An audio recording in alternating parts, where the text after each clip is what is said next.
Acting President Yemi Oshibajo in Katsina says the administration is working to improve the socio-economic fortunes of Nigeria. Department of State Services embarks on accelerated review of detention cases, seeks restoration of public confidence and enhanced national security. Nigeria and Sao Tome and Principe collaborate on improved security and economic interests. On Good Morning Nigeria today, we shall focus on maximizing the mandatory NYSC year.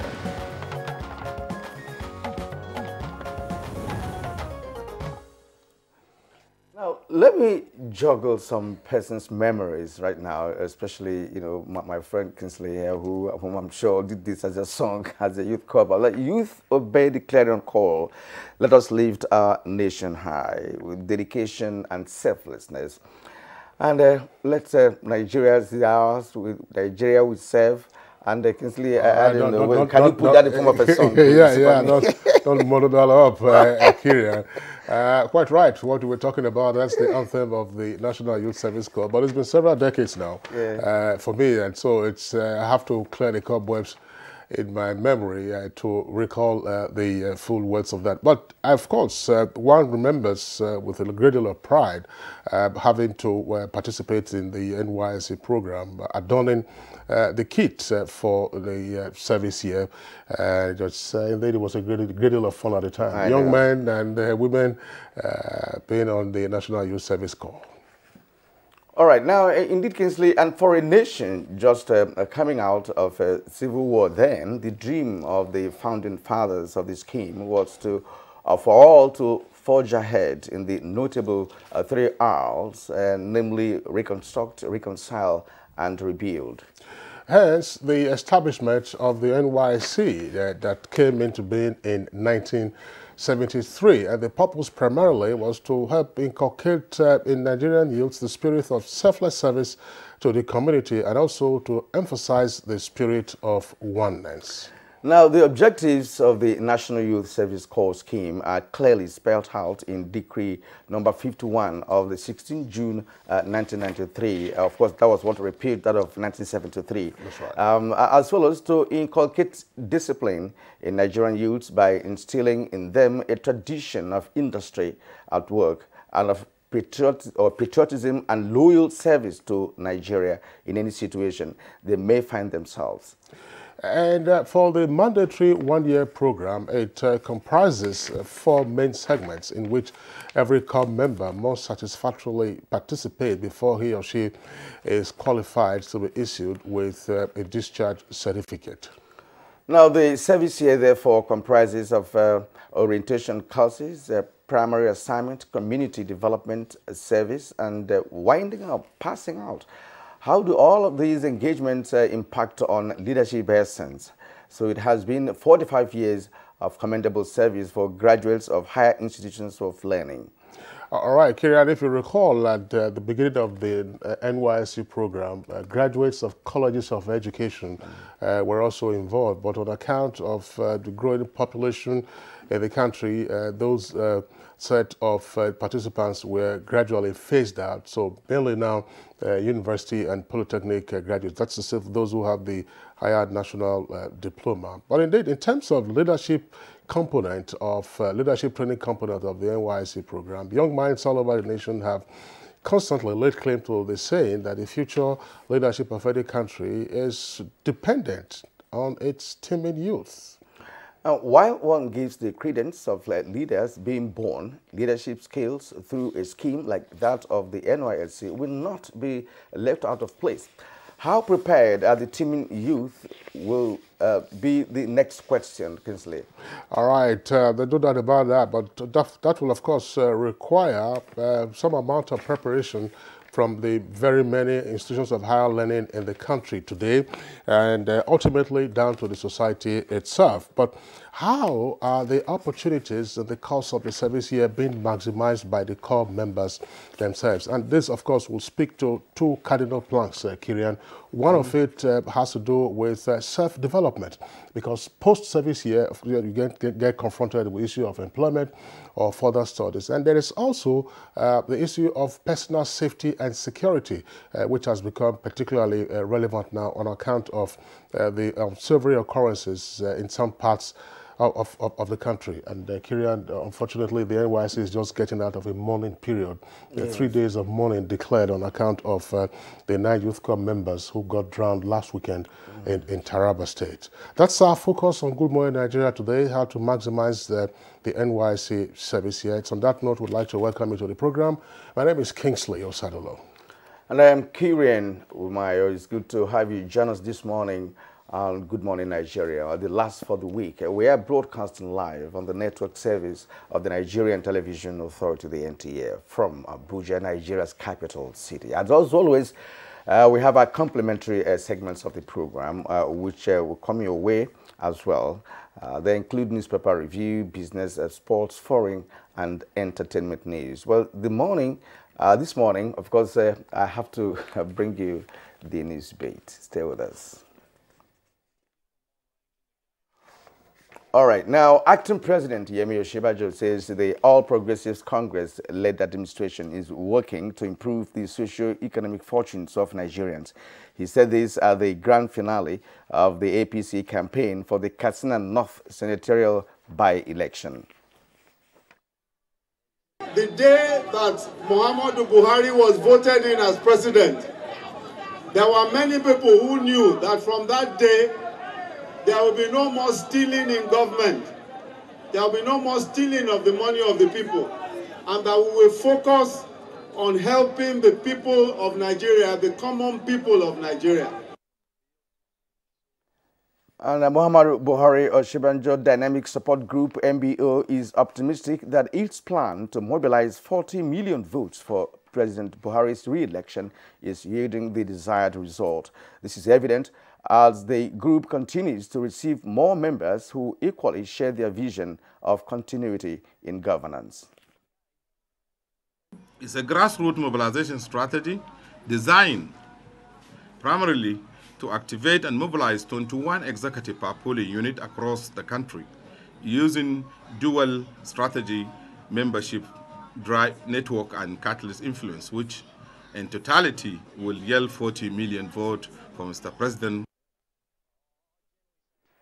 The remaining APC lawmaker representing Ojomu Balogu constituency of Offa in Kwara State House of Assembly, Saheed Popoola, and Offa people have reaffirmed their commitment to the All Progressives Congress under the leadership of President Muhammadu Buhari.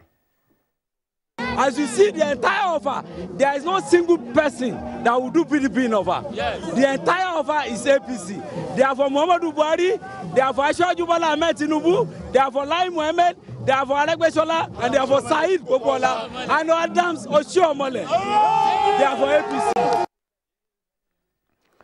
As the 2019 general elections draw near, the management of the Nigerian Television Authority, NTA, is gearing up to give Nigerians the best television coverage in history of elections in the country. Come 2019, Director General of the NTA, Yakubu Ibn Mohammed, who gave this assurance at the Heads of Engineering Conference in Abuja, said this will be achieved through acquisition of state-of-the-art facilities that will be deployed across the country during the elections. Management can only provide the equipment, but the usage, the maintenance of the equipment is the sole responsibility of the Directorate of Engineering.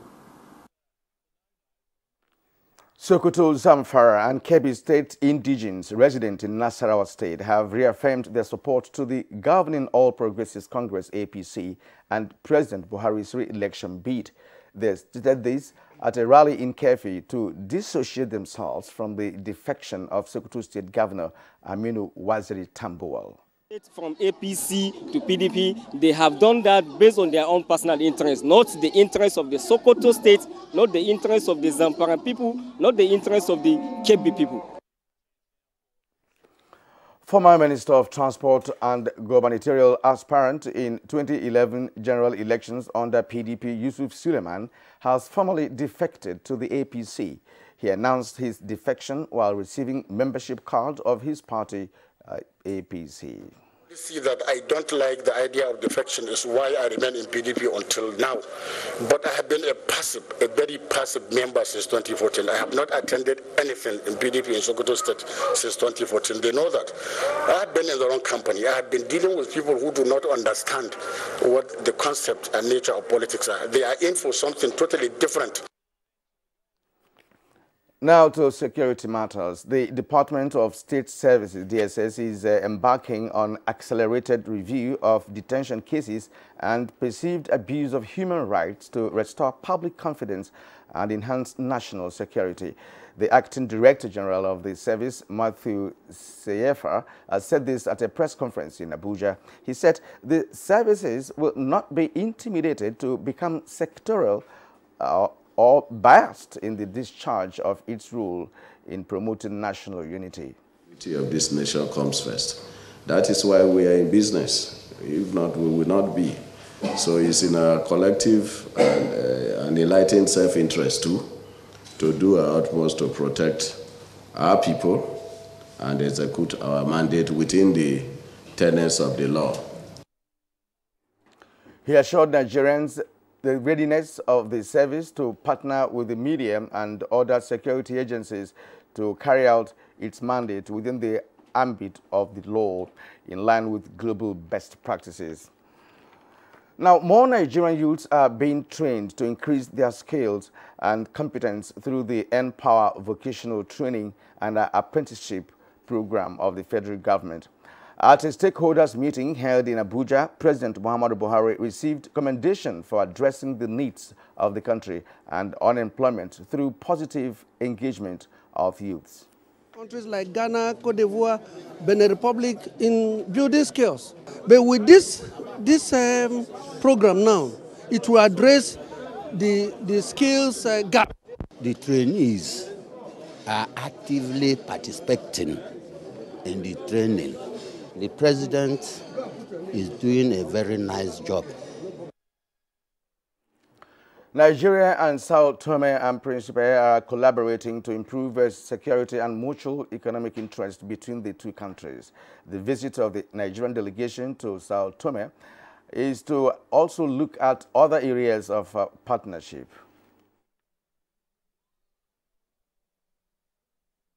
Issues of no less importance include: 1. The bilateral air services agreement, BASA, between our two countries, signed several years ago, but which has remained moribund, and issues of bilateral loans and debt. And with that, we conclude the news segment of the program. But of course, we will return for the full details of this morning's edition of Good Morning Nigeria after the break. Unemployment, notably youth unemployment, features strongly in our party's manifesto. We intend to attack the problem promptly through revival of agriculture.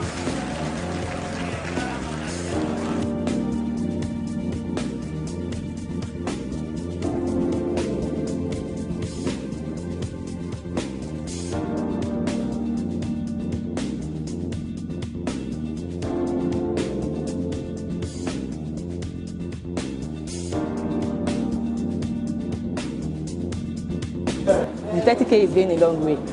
Actually, I bought an acre of land for 60K like 2012, and presently I have a cassava farm and a yam farm.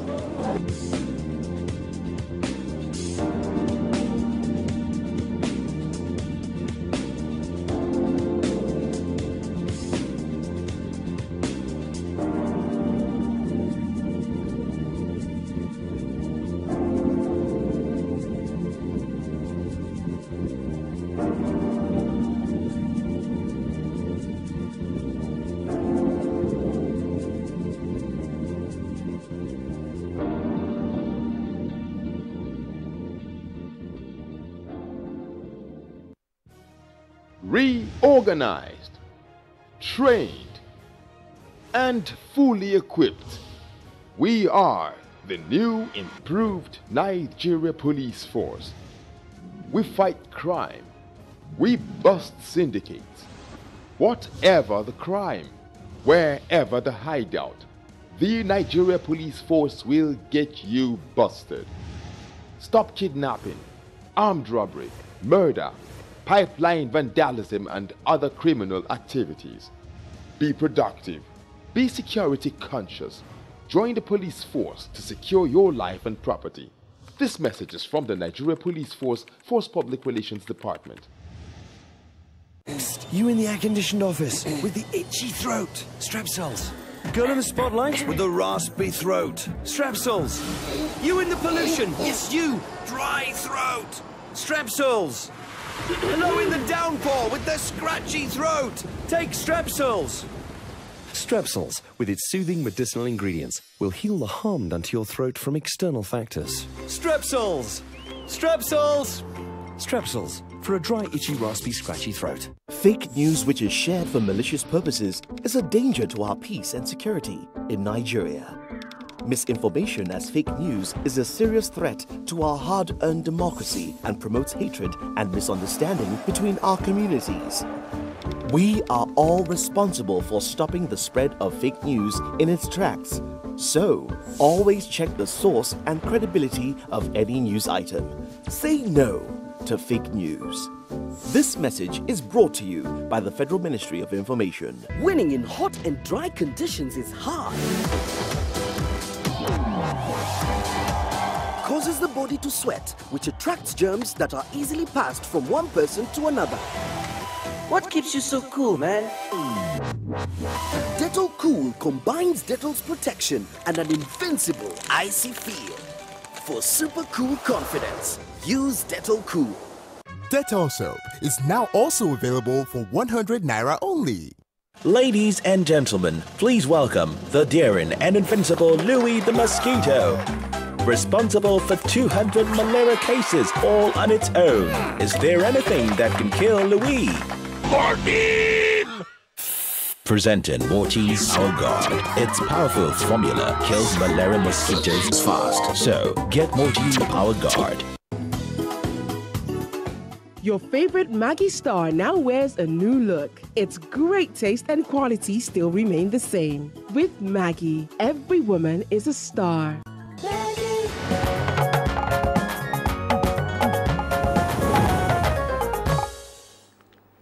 And now to business. Nigeria to deepen cooperation with Southeast Asia towards strengthening trade relations. More on this with Comfort Amodu on Business News. We begin with the report on the volume of trade between Nigeria and Southeast Asia, which hit $7.7 billion in 2017. Minister of Foreign Affairs Geoffrey Onyema, who described the volume as very promising, noted that it portrays the good relations between Nigeria and countries of the region, adding that more can be done to strengthen the trade relations. In an interview with NTA Business News on the sidelines of the 3rd Asian 2018 Film Festival in Abuja, the minister stated that Nigeria is willing to learn from the region, which the IMF and World Bank projects to be the 4th largest economies in the world by 2050. The South Asian region, which comprises 10 countries, is reputed for its resilient economic growth and sustainable development. We want to increase our cooperation. There's a lot of similarities, between the two between, Southeast Asia and West Africa. And we see that increasing in terms of cooperation between us. But, even moving beyond trade and economic relations, I think also cultural ties. We can also share our technology about the commercial quantity of planting rice, because International Rice Research Institute of the world is in the Philippines. And we can share that, yes. We can grow rice anywhere. On top of oil, that's in Brunei. Meanwhile, the African Development Bank has expressed its determination to boost fish production in Africa. The Development Bank, through its Technologies for African Agricultural Transformation program, plans to increase the yield to 5 million tons by 2025.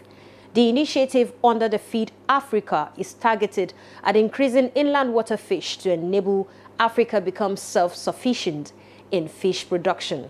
Meanwhile, fish farmers are soliciting the support of the federal government to provide the enabling environment that would ease their business, as they say it is a lucrative one if properly harnessed. This 5,000 and then stock another 5,000 in that pond there, and that's how it keeps going. There's no way he will not make up to 3 million from this one. It's highly lucrative. This is our business. You can carry fish enter, you see plenty gain.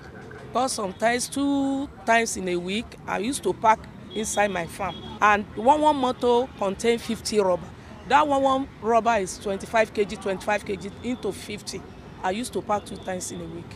And now a quick look at the latest closing figures of trading from the Nigerian Stock Exchange.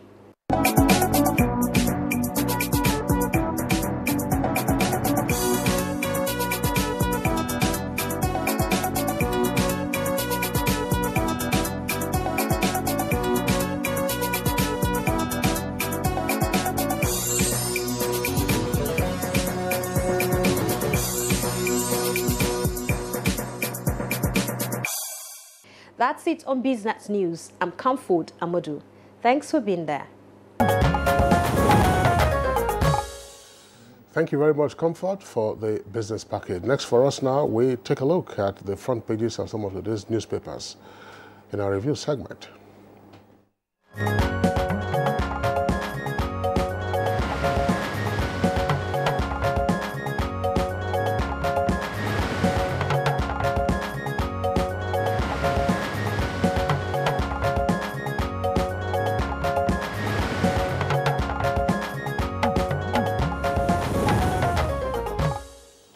And we'll be reviewing 5 national dailies for today's edition of the program. Currently, we have lead headlines in these 5 newspapers, and they just say the same. Could yeah, you just virtually. I mean, matters arising from the blockade of the National Assembly earlier in the week, and of course, unfortunately, there are also issues relating to security. So, issues around the DSS.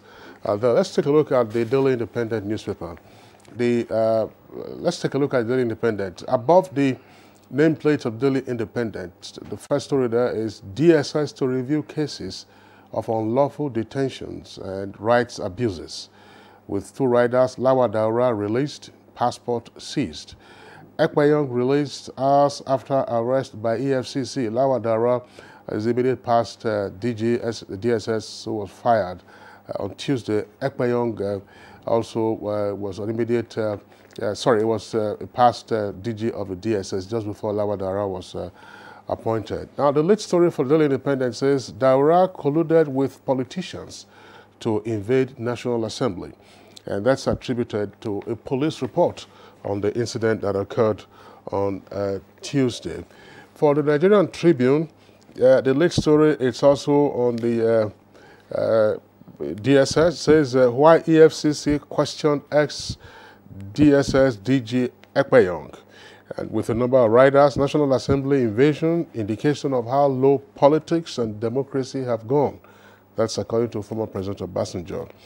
European Union condemns invasion, and APC reps want full probe. And DSS to now review Dasuki's and other human rights abuse cases. And that's according to the acting DG of the DSS. And immediately below that is the headline, National Assembly blockade. Daura acted in connivance with politicians. And that's according to the Inspector General of Police. Kieran. All right, now to this day newspaper, the lead headline is IG submits interim report on Daura to acting president with 2 riders there. EFCC quizzes, releases ex-DG Ekpayong. And now CF promises to review illegal detentions and perhaps human rights abuses. And let's turn to Punch now. The Punch newspaper captured it this way. EFCC grills ex-DSS DG Ekpayong, who Daura shielded from arrest. And the story is on page 10 and 43 of the Punch newspaper. But it has 2 riders here. Agency unfreezes Benue account. Autumn thanks Nigerians. IG seeks Oshibajo's approval to search Daura's house. That's how Punch captured it this morning. All right, Kieran, as we indicated, I mean, these are matters arising from the events of Tuesday that following the siege that was laid to the National Assembly by operatives of the DSS. There's a police report here indicating that there seemed to have been some collusion between the DSS and some politicians. I'm sure that those are details that the acting president will deal with, along, of course, with other members of the National Security Council. I think to say collusion is correct to some extent from what we have learned so far after the incident, because the reason why the acting president was not in the know of that action could tilt to the fact that somebody colluded with another to ensure that that illegal action was taken. And what plays out now is the fact that the man is under investigation. All right, but the other point is the promise by the acting Director General of the DSS to review cases of unlawful detention and rights abuses. This is particularly very significant. And as it turns out, there are a number of operatives who could be, as it were, on a frolic of their own, carrying out all kinds of activities in the name of the state, without the head of state, and that's to say the president, commander-in-chief, being aware of what's going on. But ultimately, these kinds of activities, the consequences thereof, are usually attributed to the administration. Exactly. You know, this is just kind of a ripple effect of that action, you know, because CFA is the second in command, or was the second in command before now, and that means that he has the knowledge of what transpires in that environment. You know, that he should, of course, be on top of it now that he's at the helm of affairs, to see how he can correct some of the anomalies perpetuated, you know, by his predecessor in the course of running the establishment. That's right, because he wasn't calling the shots at the time. No, he wasn't. All right, Kieran, let's take a look at other stories. Still on politics, by the way. We have all kinds of claims there. Very quickly, you know, we've been talking about the National Assembly and, of course, why they need to reopen. There is a story there on the front page of the Daily Independent. Daily Independent, just beside the photograph, first column on the left-hand side. It says 2019, Buhari to run unopposed. Reps Deputy Speaker is running unopposed on the platform of the APC, not running unopposed throughout the country, by the way. That's the Reps Deputy Speaker, says National Assembly to reconvene Tuesday over INEC and others, and APC reps call for probe into DSS invasion. And then on the front page of the Nigerian Tribune on the right-hand side, first column on the right side, it says 45 political parties meet Saraki, alleged fresh plot against Senate. We may begin recall of Akpabio from Senate, Akwa Ibom PDP elders. That's on page 8. Recall has never worked. Never worked on that. You never worked because the process is quite rigorous, right? It's not something you can just do, because for you to, get the signatories of those that will recall you after voting is practically very difficult to do. Yeah. And it will also take time, for you to come to fruition. That's right. And of course, the term of the 8th Senate is gradually rolling to a close. Exactly. I mean, that will be up until June next year. Yes, yeah. Up to June next year. The latest attempt to recall a member of the legislature was Dino Melai, and it collapsed, as it were. Now, also, if you recall, we also read a story about the arrest of the former DG DSS. There was some conflict between the EFCC and the DSS over the earlier attempt to arrest Ekpeyong, but this was effected yesterday, and of course he was released shortly afterwards. And thereafter, I'm sure that whatever investigation they need to carry out, they can carry it out. Yes. Sure. Okay, now let's turn to the Punch newspaper. There are other stories there, that striking ones. Above the nameplate, let's start with the supplementary budget. National Assembly convenes on Tuesday. Page 9 has that story. Then below that, APC attacks Saraki again, calls him a traitor and a betrayer, with 2 riders here. APC has not recovered from failure to subvert democracy, says Saraki, and EU condemns National Assembly invasion by DSS operatives. Is on page 7. And what will, of course, have been interesting to some retirees is PENCOM restores 25% lump sum payment to retirees. Pension, with a rider there, pension assets rise to 8.23 trillion naira. It's on page 23 of the Punch. All right, Kirian, the story also, the running story on the freezing of the accounts of Benue and Akwa Ibom. That story, so there's a development. And the front pages, although some of them captured it differently.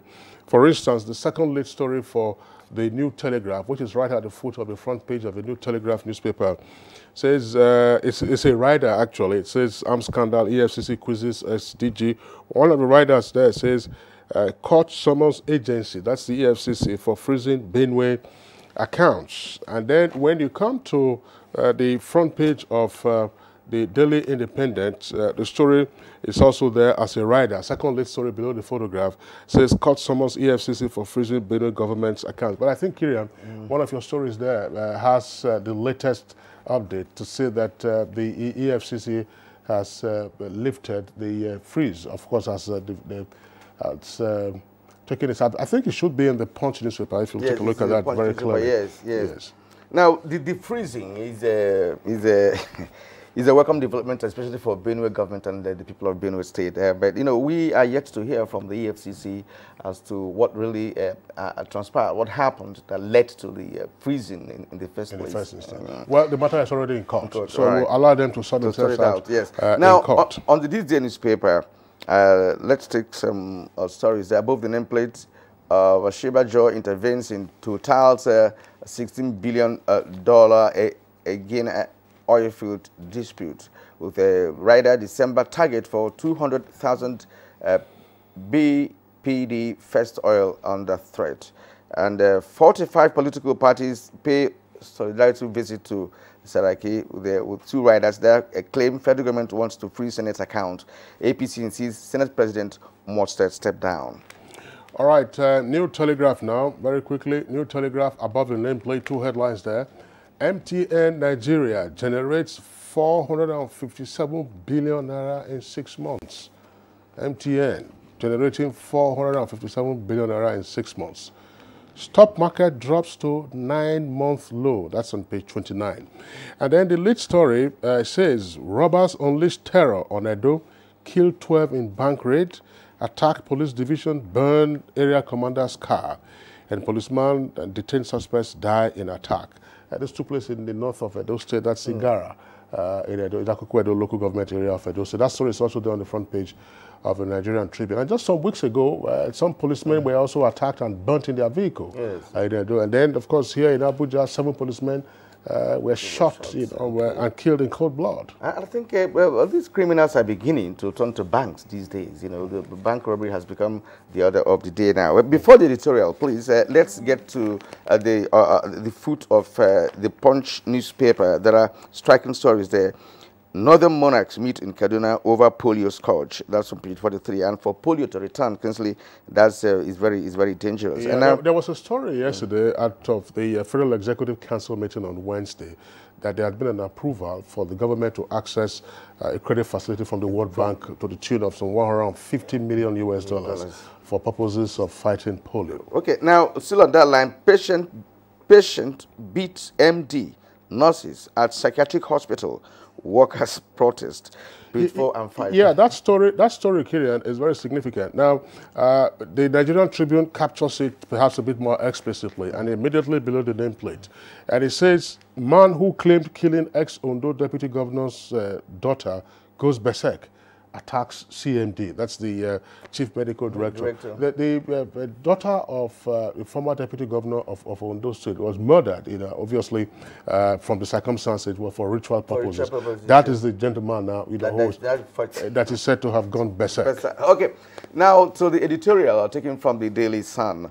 New political realignments. The last fortnight has witnessed a gale of political realignments in the form of political party defections, resignation from political parties, resignation from political positions, dismissals from the cabinets, and impeachment and attempted impeachment of some high state officials. Kinsley.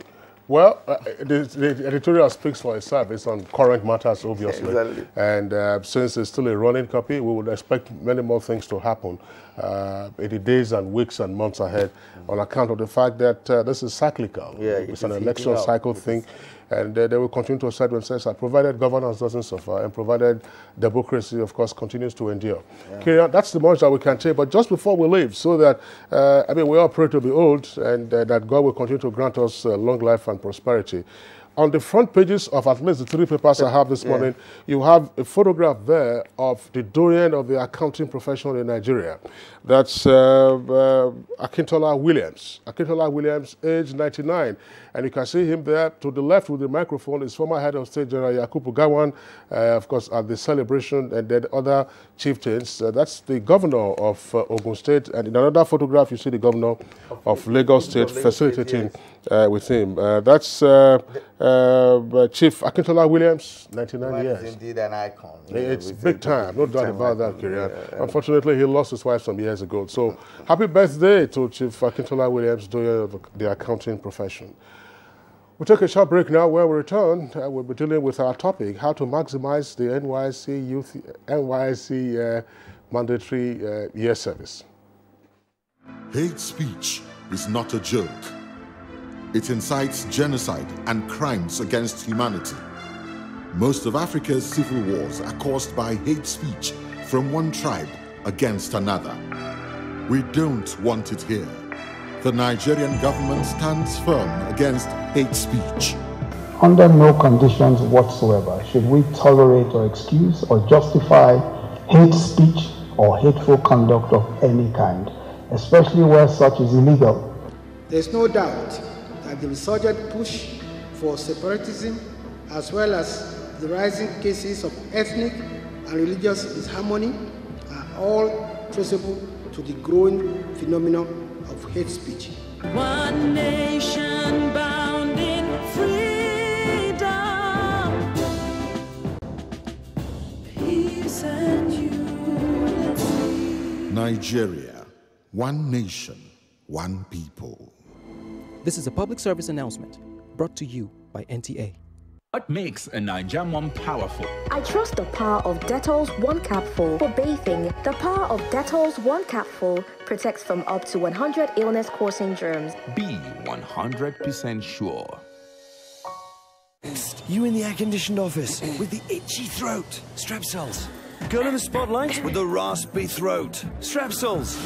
You in the pollution. Yes, you. Dry throat. Strepsils. Hello in the downpour with the scratchy throat. Take Strepsils. Strepsils, with its soothing medicinal ingredients, will heal the harm done to your throat from external factors. Strepsils. Strepsils. Strepsils, for a dry, itchy, raspy, scratchy throat. These days, people get their news and information from more media sources than ever before. Some of the news and information given are fake, unverified, doctored, and manufactured to create confusion, stir disaffection, and cause disunity. Before you believe or share any news, ask yourself, is this real? Is it from a credible source? Is it verified or verifiable? Fake news is dangerous. Whether you do it for fun or for political gains, real people can get hurt. Fake news, don't create it, don't spread it. This is a public service announcement from NTA.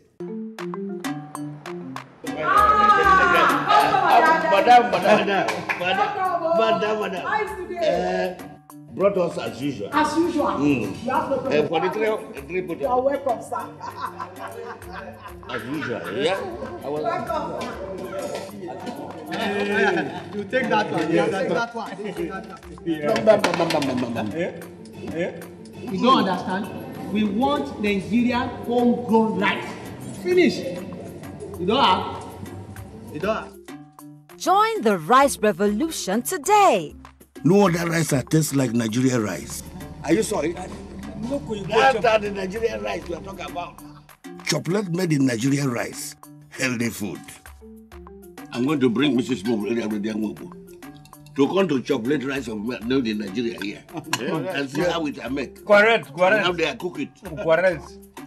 Homegrown rice are good for your health. It will boost our economy and will give employment to our people. This message is brought to you by the Federal Ministry of Information and Culture. For years, the NTA has been promoting science, technology, arts and crafts under the tagged name National Children's Expo. We are set with another edition as we gather children around Nigeria, junior category ages 6 to 12 and senior category ages 13 to 18. The theme for Expo 2018, achieving self-sufficiency in agriculture, meeting the challenges of security and exposition of alternative energy as pathways to national development. Date, October 21st to 25th, 2018. Venue, NTA Headquarters Arena, Area 11, Garki, Abuja. We are set to celebrate the best of innovation across the country. For more information, please call the following numbers. NTA ETV, promoting learning. Dettol team is visiting schools to teach children how to protect themselves from diseases. Do you know how we get illnesses like diarrhea, cough, and cold? No! They are spread through germs which are everywhere. You collect germs that cause diseases. You pick up germs from any surface, like when you don't wash your hands after going to the toilet, while playing. And then you can get sick because of germs. That's why you need to fight germs to stay healthy by washing your hands and taking your bath with Dettol soap to protect from up to 100 illness-causing germs. Wash, wash, wash your hands. What you have to do is bath, bath, bath yourself. Dettol soap every day. Wash, wash, wash your hands.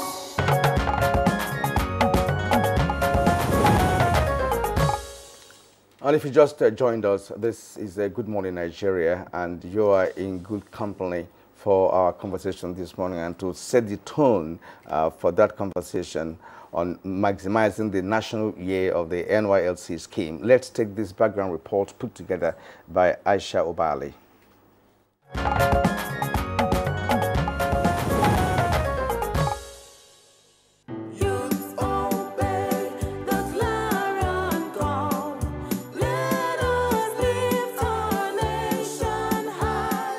One popular tune in National Youth Service Corps camps across the country, an anthem driven with the purpose of fostering unity, love, and peace among young graduates of different ethnic groups of Nigeria. The vision was birthed after the Civil War by the then military head of state, General Yakubu Gowon, on May 22, 1973. Among the objectives of the scheme is to inculcate in Nigerian youth the spirit of selfless service to their community and to emphasize the spirit of oneness and brotherhood of all Nigerians, irrespective of cultural or social background, as well as commitment to the Nigerian project, whatever situation they might find themselves. In addition, it's also meant to help Nigerian youth find their place in life through active engagement. The Decree Number 51 of 16 June 1993 established the mandatory one-year program for fresh graduate exempting youth above 30 years of age. The program allows the graduate to have 3 weeks orientation courses, get their primary placement of assignment, offer community development services, and observe the personnel parade. With the ideas of inculcating discipline and patriotism, observers believe that the gains of the scheme far outweighs the pains. Looking at how it has promoted tolerance and stronger bond among youth coming from different parts of the country, as well as acquiring the spirit of resilience. However, beyond this, how have the youth been able to maximize their service here? Through empowerment, entrepreneurship, vocational skills and training. What are some of the challenges for the youth in maximizing the service here? Has the objective of the scheme really been actualized? These questions and more will be answered shortly by our guest on the program Good Morning Nigeria.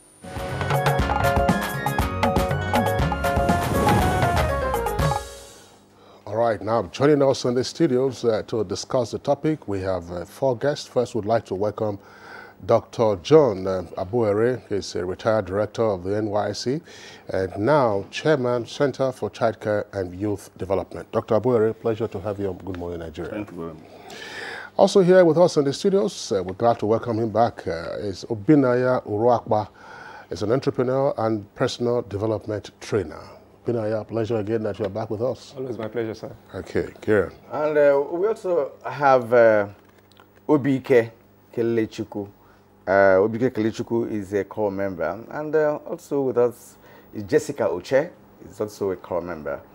You're welcome, both of you are welcome to Good Morning Nigeria. Of course, today we are looking at NYSC, and that's why you are involved this morning. And Kisley will lead us with the first question. All right, so to the two COP members, I would say, I hope they still say that Ajuwaya. Would they still say it? Yes, Ajuwaya. That's on the drill, when you're having your drills. Yeah. But let's begin by saying the NYSC is 45 years old already. And the founder of the scheme, former head of state, General Yakubu Gowon, of course, is well alive. But from your perspective, how well has the vision of the scheme been realized? There have been changes over the years, but how well has the vision of the scheme been realized? Dr. Abuere. First of all, let me pay tribute to the core members who recently died in Taraba, somewhere there. May their soul rest in peace. They made the supreme sacrifice in the national interest. Having said that one, the National Youth Service Corps has been the best thing that happened to this country. And I say it's a jewel that has been used, but still to be well used. It's helping getting youths and other Nigerians from one country, from one part of the country to the other. It has helped in promoting employment. This is very serious, I underline it, employment. It has made manpower readily available to different sectors of the economy. And it has created a kind of national consciousness that was hitherto not there. Remember, okay, we are talking about achievement. Before the establishment of the National Youth Service Corps, patriotism in this country, the spirit of nationalism, we're almost dead. The NYSC has, revived this one. In the more recent times, their participation in the electoral process, has brought a tremendous change and improvement in that sector.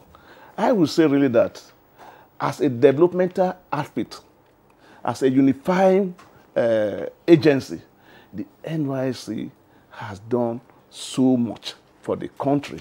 And if it is encouraged, if I had the opportunity, I would say that one, because the sky is the limit, because the NYSC has all it takes to really transform this country if it is properly utilized. And talking about, also with you, talking about properly utilized, you have been the director of NYSC. Yes. And are there things in your thoughts that were not properly done at the time that have been corrected this time around? If yes, how would the scheme, be sustained, ensuring that all the elements which was visioned by the man who brought it to play will be achieved? I will start by saying that nation building is a very serious thing, a serious task which this country or leaders of this country do not seem to appreciate. It's a very serious task. And the NYSC itself was established against certain odds, against huge elite failure in leadership, in management, in governance, and many problems of underdevelopment, poverty, etc., etc. What I'm trying to say is that if you knew that this is the background to the program, we have a duty, a responsibility to ensuring that, one, sufficient funds are made available.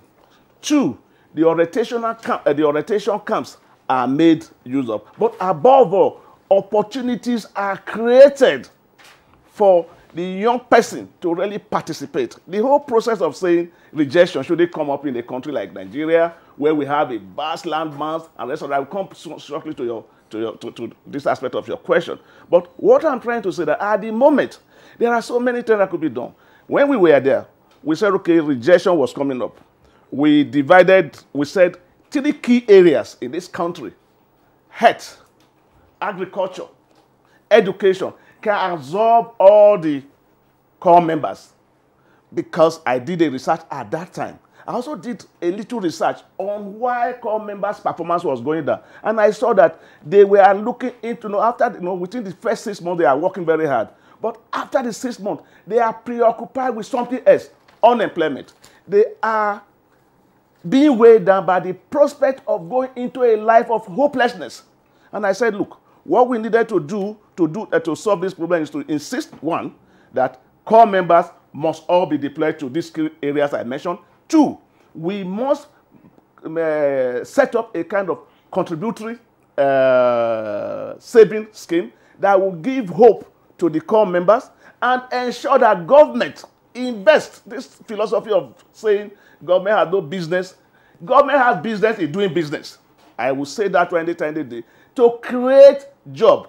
When things are hard, government are called in. When they are simple, we say the private sector. I'm not saying private sector hasn't, but government had a duty to create job in order to have, sustain hope, for the people serving. But above all, how do you say a core member is rejected? Why should they reject? All right, Dr. Abore, let's pause you in the meantime. Well, I'm sure we're going to return to some of these issues of rejection and so on and so forth.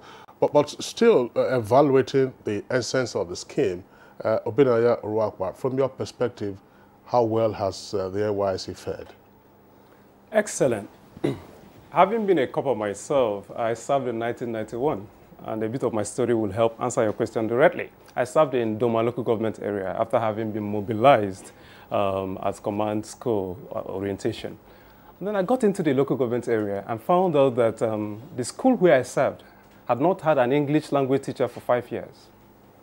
And the students were writing work.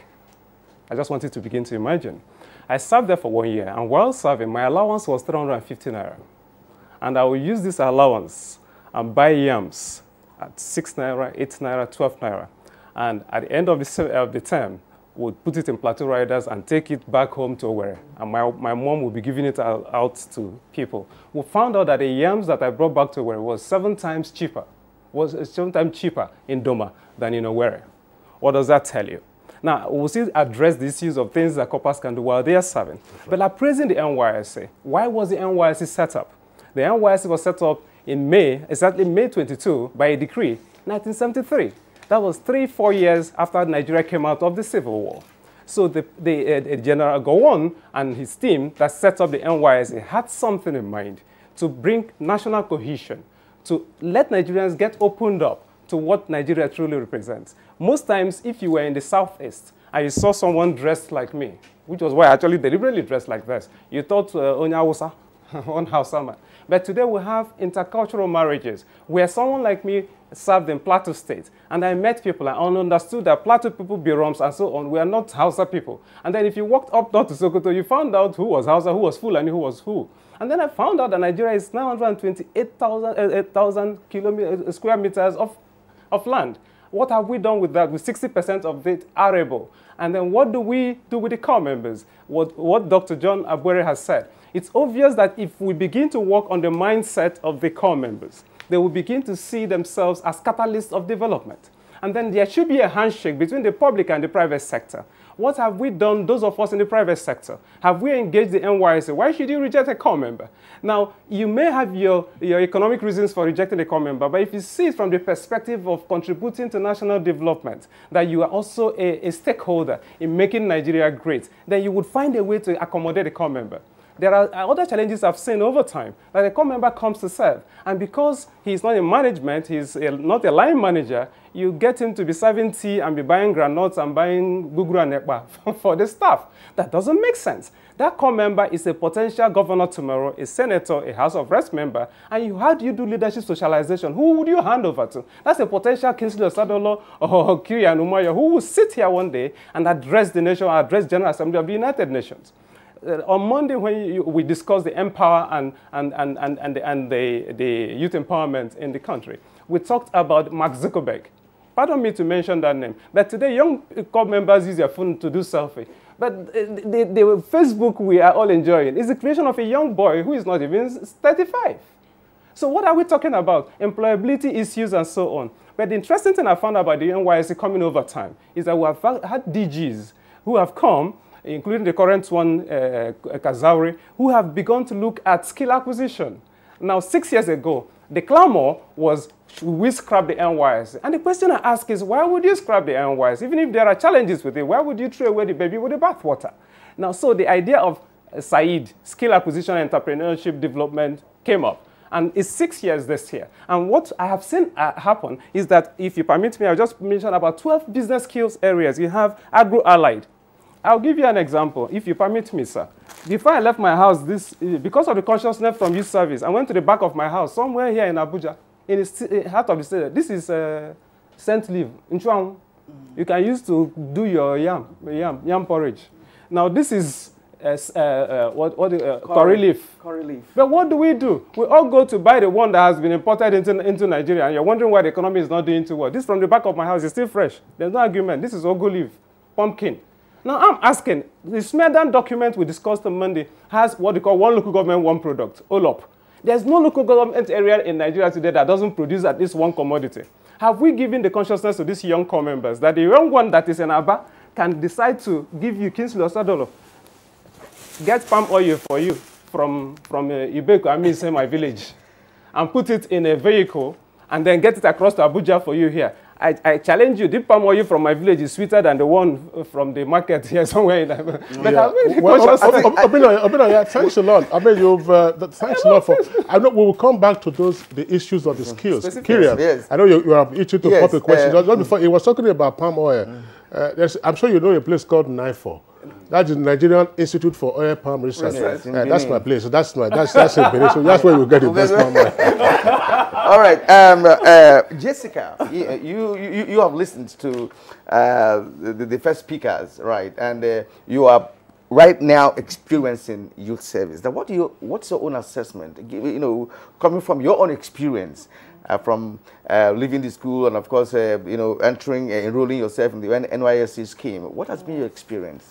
My experience so far has been of more good than harm. It has really opened my eyes to a lot of opportunities and things I didn't know I had in me.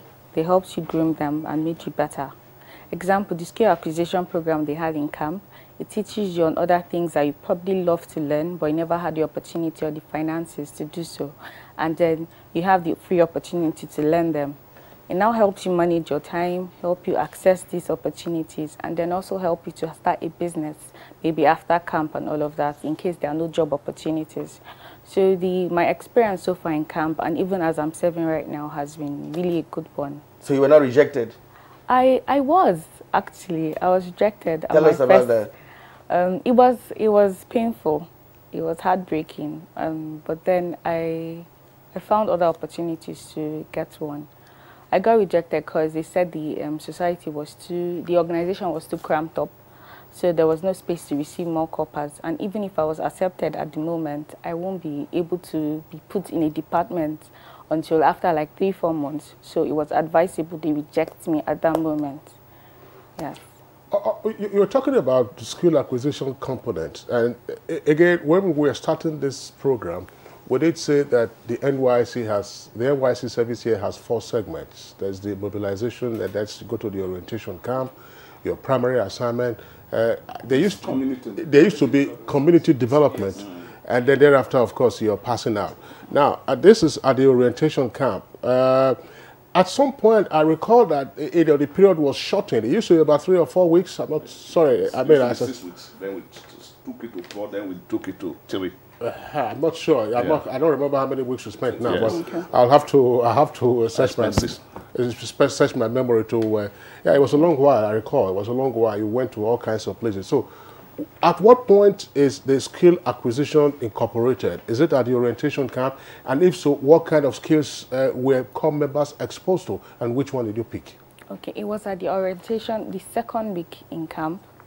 That was when we started fully. The first week was just basic knowledge of what the skills were going to be about and what set of skills. Yes, and the ones that were available, they had bead making, they had tailoring, they had catering, they had makeup, they had leather making, shoes and bags and all of that. The one I participated in was catering. Yes, and right now I know there are some cooking skills that have improved. Do you intend to open a restaurant? Yeah, by time I intend to go professional, like to go to a proper culinary school and then expand get a properly equipped certificate-wise. Yes. All right, Obike, let's share your own experience too, because you're still serving. I know that when it comes to the issue of a skill acquisition, what she has chosen may not necessarily be what you choose as a young man. So tell us about your experience. My experience during this period of service has been wonderful, from the orientation camp and now that I'm doing my primary assignment. The experience has been marvelous. In the camp, during the SAID program, the Skill Acquisition and Entrepreneurship Development Scheme, the program, I joined the group making paint making, but the man that was tutoring us, that was helping us, at the time he looked as if he's trying to, get something out of us, extort us. He won't give us the full knowledge. He just give us the basic and tell you after the camp you should come over to so place to meet him. But I left the place, then I joined photography and filmmaking. So there I was taught the basics and how I can use it, for tomorrow. How can I make money from it? How can I attend wedding ceremonies, burials and other funeral and other stuff to make money from it. Even Nollywood, to do the filmmaking and how to make money from it. And someone like me, I like going vast. So I also left there when I got the basics. And I went to shoemaking. And there I met a friend, and he has been handling me well on how to make shoes. Two skills, shoemaking and of course photography. Yes, because I had to weigh both of them. I know that, yes, this one, for me, if I learn this one, I need a lot of money for the filmmaking, to buy my camera and other stuff to start. But that of the shoemaking, I can actually go to market and get my sew, then get my material, stay in my own house, do it. When I do the first time, I don't really get the design, do it and continue doing it. Then with time, I'll perfect on it and then sell. So weighing the two skill acquisition, I found out that the shoemaking is less expensive compared to the filmmaking and the photography. Okay, just Kieran, just hold on. You said your service, so far has been marvelous. But tell us what is happening in the orientation camps, because some years ago there were unpalatable reports about sanitary condition as well as inadequacy of kits and so on and so forth.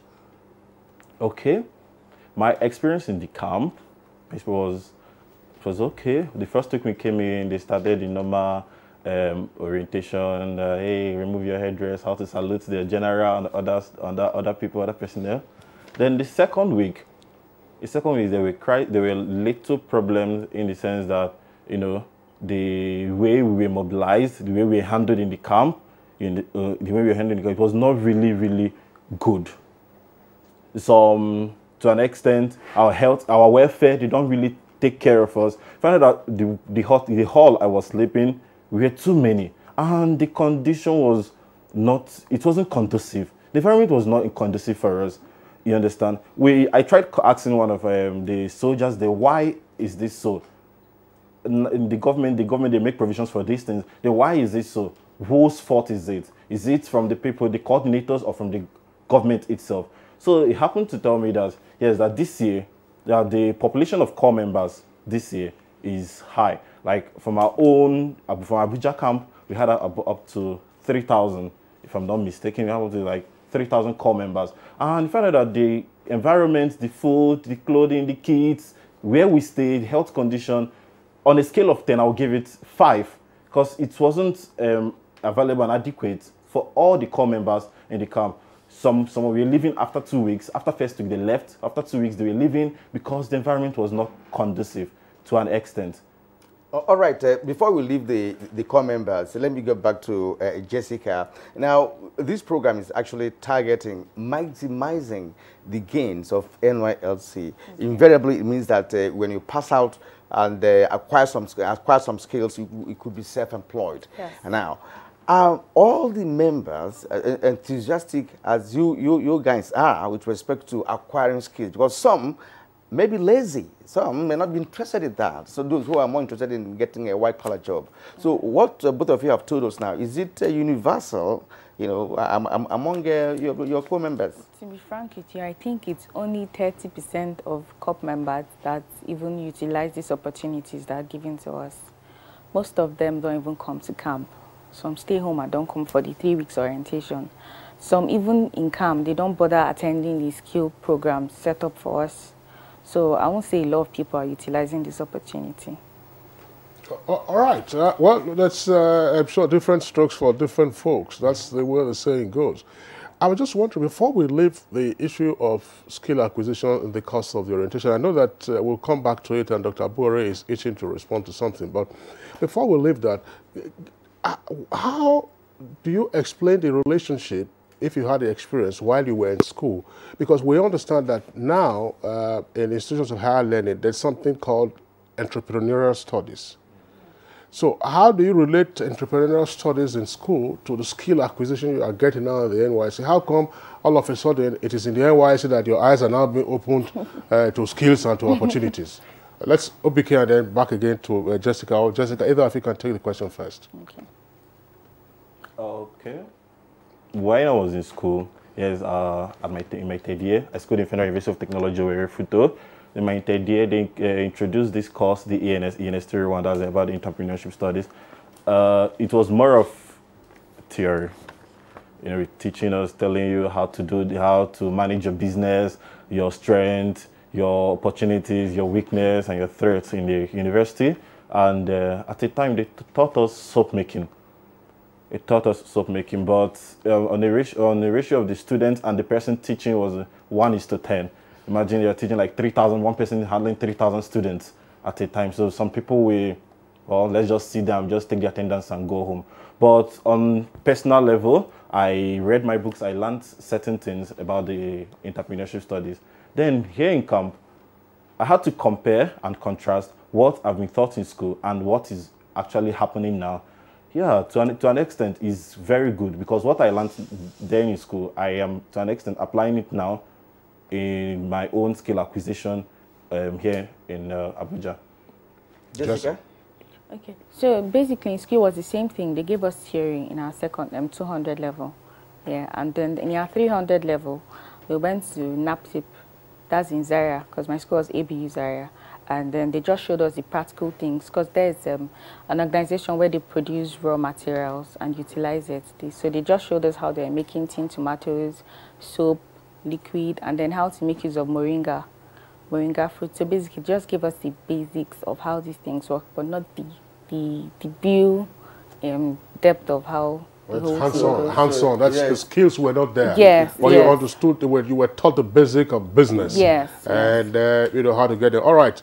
Thanks a lot, Kira. Let's bring in Dr. Abuja. I think he was itching to respond to one of the points that the members were discussing. Yeah, just to assist. When we were in the NYSC, and I know states that can still go down there, we always encourage core members, because we know that 3 weeks, for example, is insufficient to really acquire the proficiency required in some of the skills.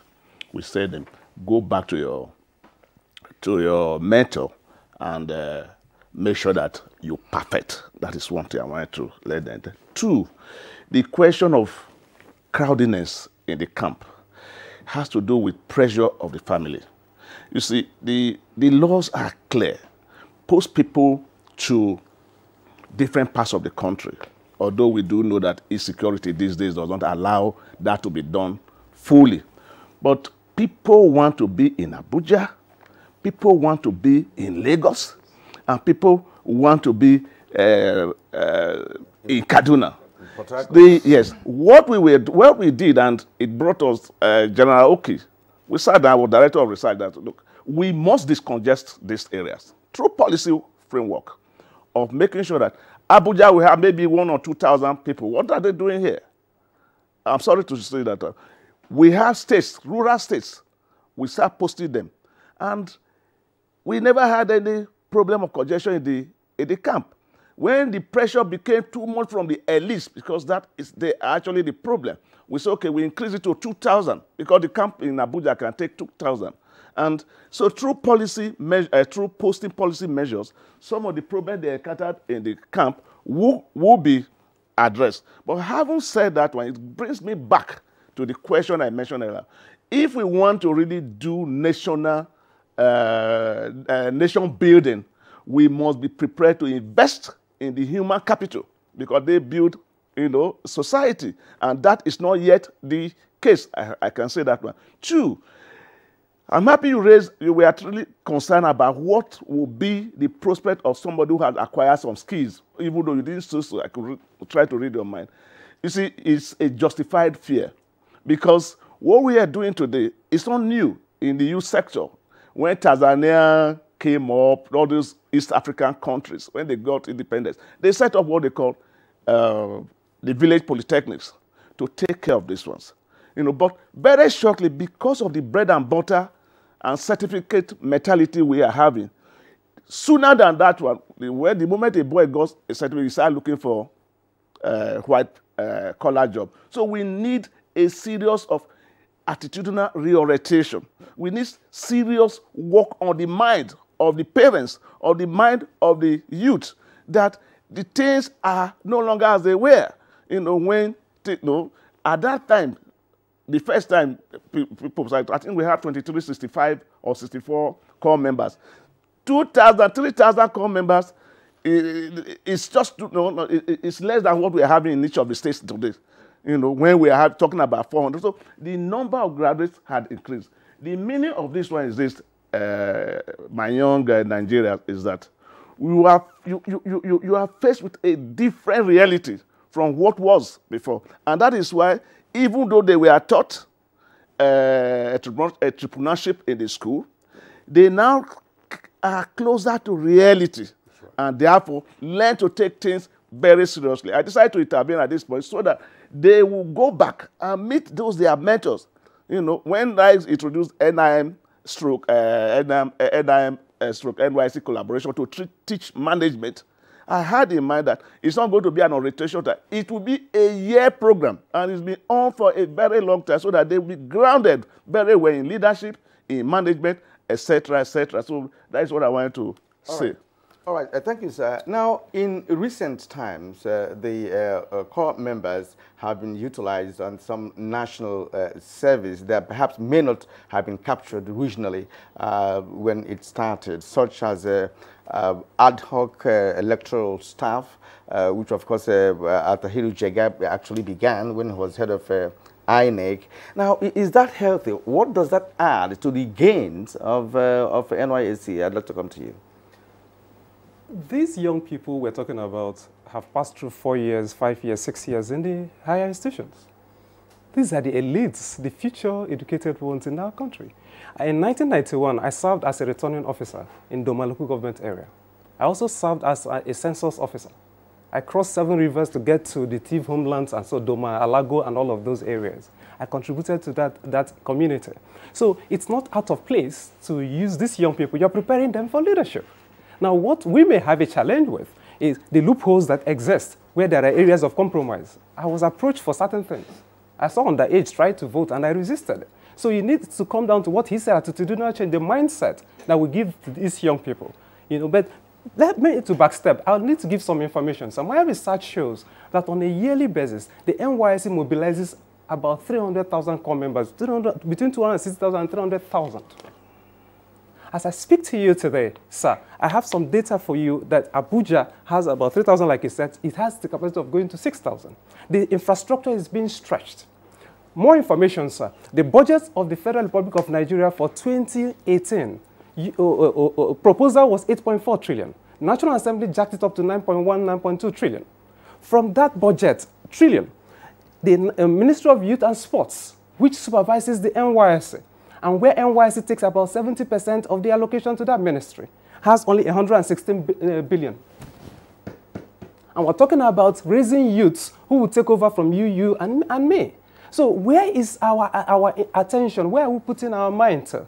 I'll give you an example. The jersey that the Super Eagles wore to play the World Cup in Russia was sold out in a weekend during that friendly match before that, by Nike. In a matter of hours, 3 million jerseys were sold at £47 per jersey. Now, I'm going somewhere.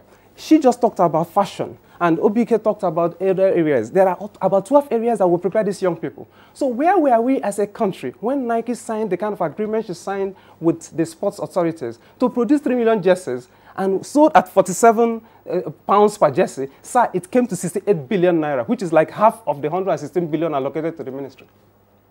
What are we doing to ourselves? This could have been produced by a copper. Look at the kit she's wearing from head to toe, from the face cap to the jacket to the vest to the trouser to the stockings to the boots. Could have been produced in Aba or produced in Akwete and produced in UNTL. So it comes down to policy. We need to sit down and have a stakeholders meeting on this matter. The media, the National Assembly, the executive, all of us need to come down and ask ourselves, if we're going to continue with the NYSC, what exactly are we trying to achieve? You're talking about entrepreneurship. Sir, I had the privilege of attending business school in 2002, Enterprise Development Center for Atlantic University, where I have Lagos Business School, 2012. Until I got to business school, my eyes were not open to what it takes to be an entrepreneur.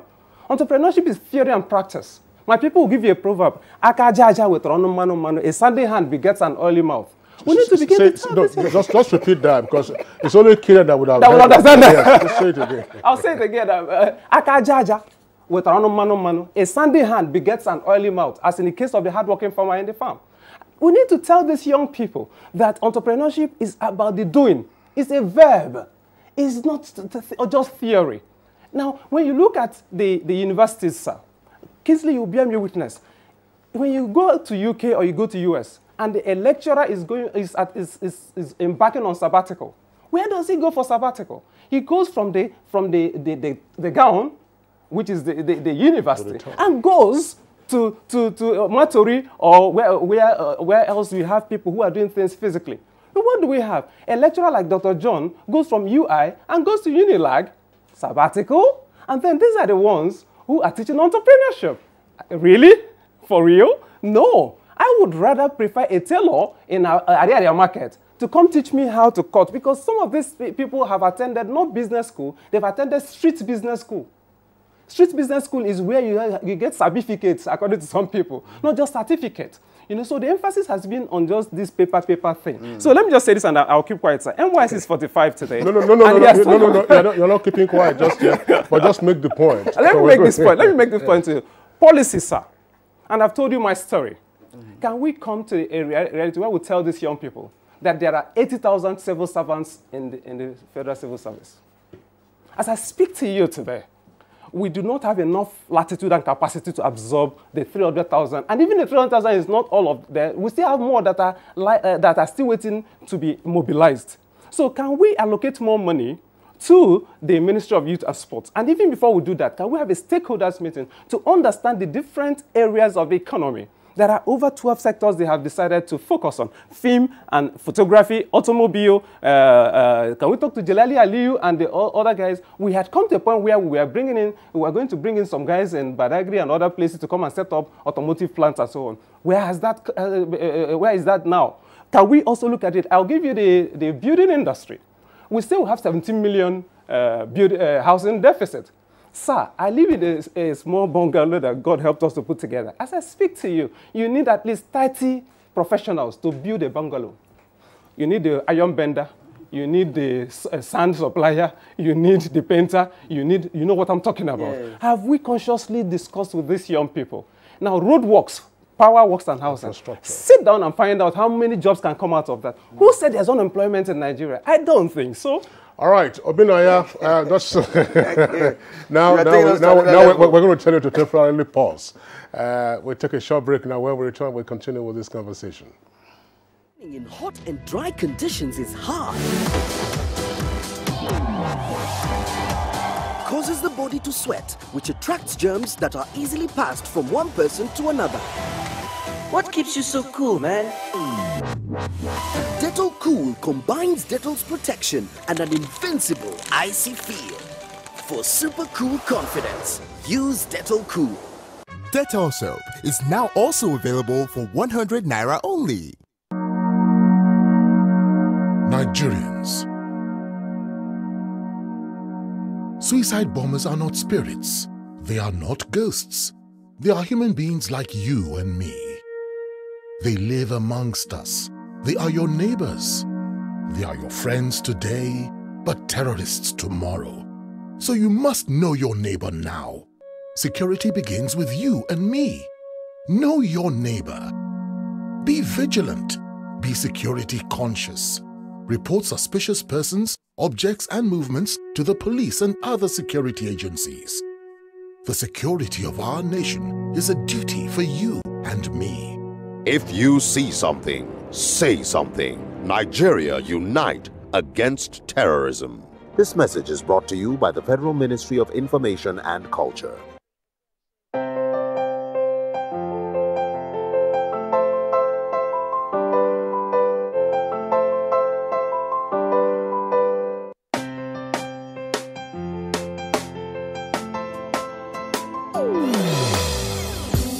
Hear the call of change. Stand up, Nigeria. Change is here and it's going to stay. Change begins with you. Oh yeah, make we go. Go to so let the change begin from within. Look at you, oh Gerola. Change begins with you and me. Oh, change begins with me. Oh, change begins with me. Oh, change begins with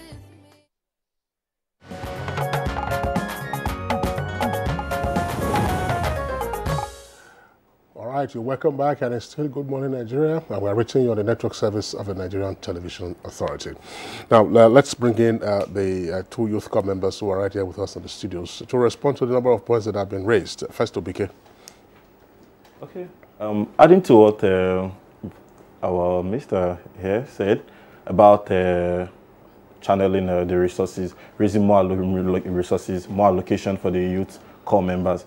One thing is to raise allocation, another thing is to manage the resources you're raising. It's not just raising and just leave it there without managing it. Management is very good, and it's something that we should do, look into very well. If you're allocating resources without managing it, the resources you're wasting. Okay, let me come with an idea or an example. When you talked about the Nike jersey, assuming that, okay, with this year we will have like four corps batches leaving, ones that left before we came in April, the ones that left July, the past July, the ones that will be leaving by October, if I'm not mistaken, and people that will leave by January next year.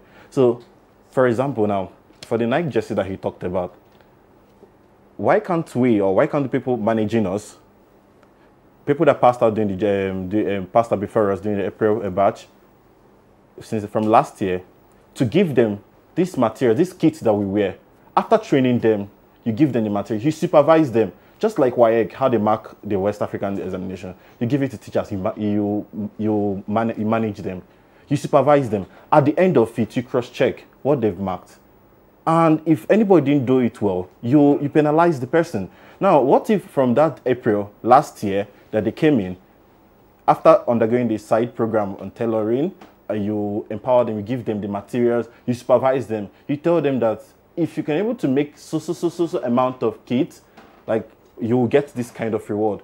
I bet you, Nigerian youths, they'll do more, they will do better for them to get that amount. Then for the shoe, the jungle boots you're wearing, I know of somebody, my friend Afiz, he can't do it. The size they gave him in camp wasn't his fit, so he had to, when he left camp, he actually made another one for himself.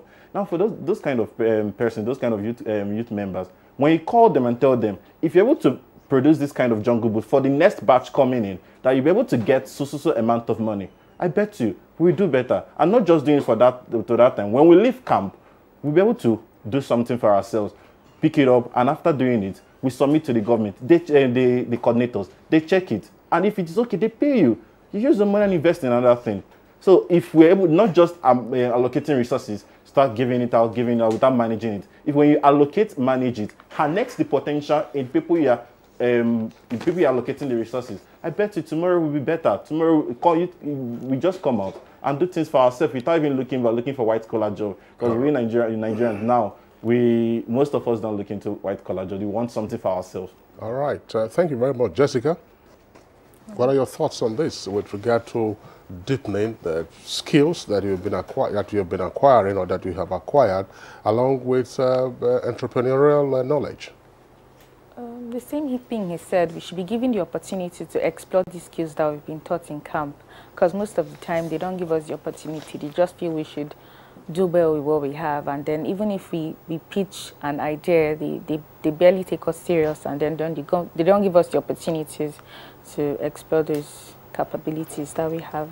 Okay, Dr. Bora, I'd like to take you on some issues. Obin actually raised pertinent issues bordering on expanding the horizon of the NYSC scheme to accommodate other aspects of entrepreneurial activities. Well, in your experience as a former director of the NYSC, what is possible? Is it a possibility to expand the horizon, to engage especially the private sector, to also add value to what the government is doing?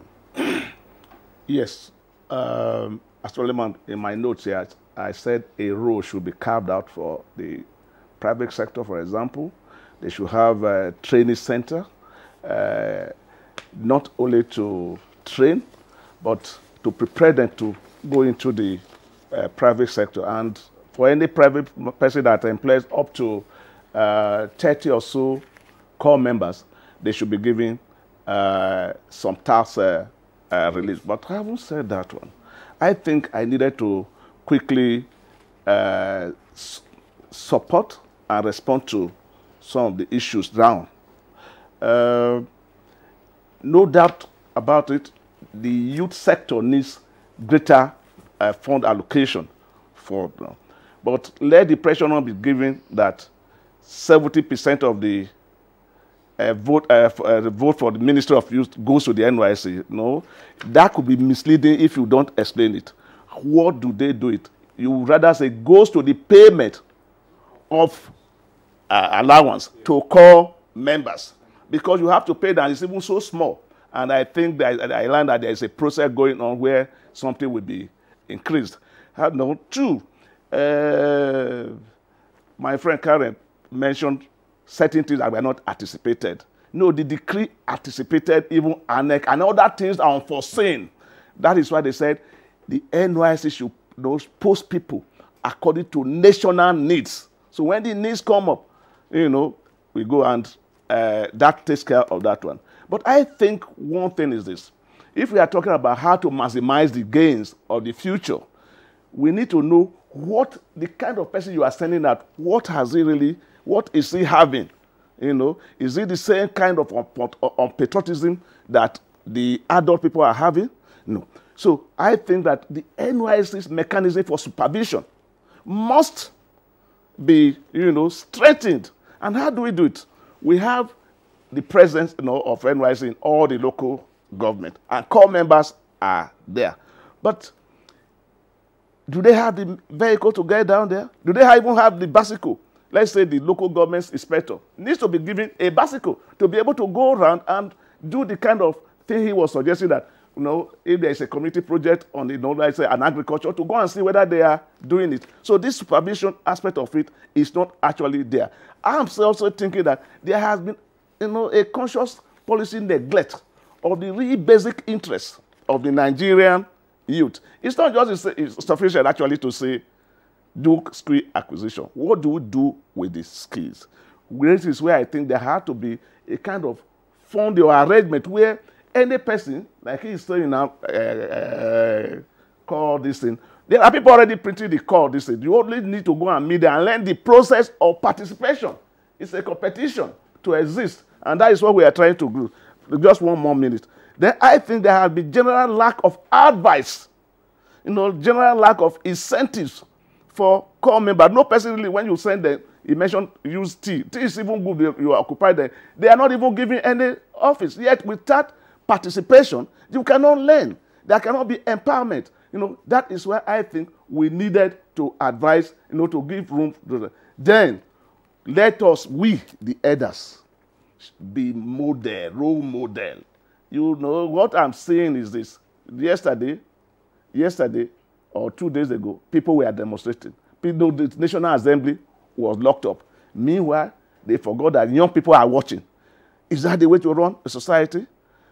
The service says, when you know the law says when you finish your service, when you finish your degree, submit yourself. If you don't submit yourself, who is responsible for making sure that you submit yourself? No person is talking. I think really that there is really, there are many opportunities, but the elites are not giving the young ones that chance to participate maximally. Dr. Abuere, I will return to you presently. Well, yes. Kirian, let's take the tweets. Yesterday on Good Morning Nigeria, unfortunately, we couldn't take the tweets on account of the network challenges, but those network issues have been cleared up. I will quickly take some tweets and I will return to you to speak to some other aspects. Shakiro has this tweet. NYSC has done enough for service to Nigeria and to bring Nigeria together, but core members must have something to gain by involving themselves in vocational training. All right, from Festus Akimboewa. NYSC continues to be a valuable tool in promoting social cohesion, social mobility, and social engagement. It has positive impact on core members and assists in building essential skills for life and work. However, government needs to pay more attention on the well-being of core members. This is Bala Mohammed Gaidam. It says the NYSC is good in preparing the youth for skill acquisition and leadership challenges. It has to be reorganized so as to relate well but not scrapped. I learned how to live with my fellow Nigerians in other parts of the country, understood cultural diversification of the entity called Nigeria, my country. Akimbode Moise, when I was in camp, we were all introduced to skills, but only to know that you can go further when you are out of camp in a week. And it's funny, NYSC started telling us how we can be our own boss without capital. And Yakub has this tweet. Southern Kaduna was an experience itself. The good people of Kiaya make me believe that Nigeria can be peaceful without any religious barrier if we want it to be. All right, I want to return to you, Dr. Abuere. Earlier, you talked about the fact that there were some areas of great national need, and those areas continue to exist. Health, agriculture, education, and Obinaya also added infrastructure. But the emphasis appears to be, the accent has now been on skill acquisition. How can we marry the drive for skill acquisition along with filling these gaps in our national needs with regard to healthcare, agriculture, education, and infrastructure provision? Yes, I'm happy with this question because it brings us to the original objective of the National Youth Service, which is to promote national unity, national development, promote industry in the youths, change attitude and rest of them. And this we are done, as I said, against the background of underdevelopment, against the background of poverty, against the background of mass illiteracy. The question I'm asking, and of course disunity, the question I'm asking, these problems, or have these problems disappeared? And I'm saying we have the resources. In fact, that was why we set up this Center for Child Care and Youth Development. We have the resources. All we need to do, it's not contradictory, the skill acquisition. It's only enriching the process. All we need to do is to really solicit the support, one, of the elites, the support of the families, to allow NYSC do its job. When we came up with the whole idea of saying, post people to this area, for example, Nigeria's level of mass illiteracy is still very, very high. As a matter of fact, deploy the 400 core members, 400,000 core members to education. Because this is national service. We have to be serious about it. We have to be serious about it. Let them go and teach. Let them wipe out illiteracy. Because without it, this country cannot really move. But if we do that, what will happen to the medical health services? That is why we said all doctors must be deployed to the rural area, to the basic health centers. I established one when I was director in Uruhi. It's a rural area, and 3 or so years ago, I went there. I was the happiest person to see that it is still functioning. So we have the resources to do this one. Then as for infrastructure, man, in Ghana, when I took a trip there, I was interested in how they organize their youth service. Do you know that they are very, very enterprising? As a matter of fact, their enterprises are self-paying, you know. So they have the adult even service. When you retire, where you are called upon to put your service into the national development process. What I'm trying to say that Ministry of Works, what stops it from giving a crash program of apprenticeship to all the engineers and say, okay, we are going to develop Uromi roads today. Because Uromi is my area, you know, I know it. But I do know that there are other areas that needs construction, okay? And there are experts in this. All you needed to do is really train them. And you see them doing the right. That is why I said we are not using the NYSC properly. They are educated people. They are found in all the local government. What intelligence service have they been used? All you really need to do with these people, and I have experimented that when the NYSC, when we want to introduce this job, skill acquisition, we are saying, how is it going to be done? I got home, I called a meeting of core members. And by the time they finished, 3 hours alone, they have given me a number of things to be done. In other words, if you consult them, you take them into confidence, you find that a lot of creativity will be taking place because they don't know any other thing than to really think. This is but we are not using them. So I still believe really that, one, if the NYSC stands again, like Oki did, and say, look, gentlemen, we are going to be posting core members. We know they are all professionals, but these are the areas of national need.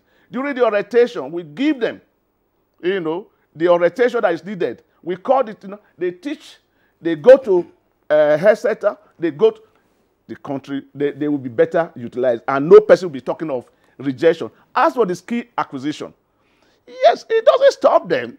You do it in the camp, then you go and perfect maybe once in a week. But like that respondent said, we also have to provide, a kind of funding. You see, 2 things about life we should know, and the youths are part of the national process. They are only just younger aspect of it. What motivates you, motivate them.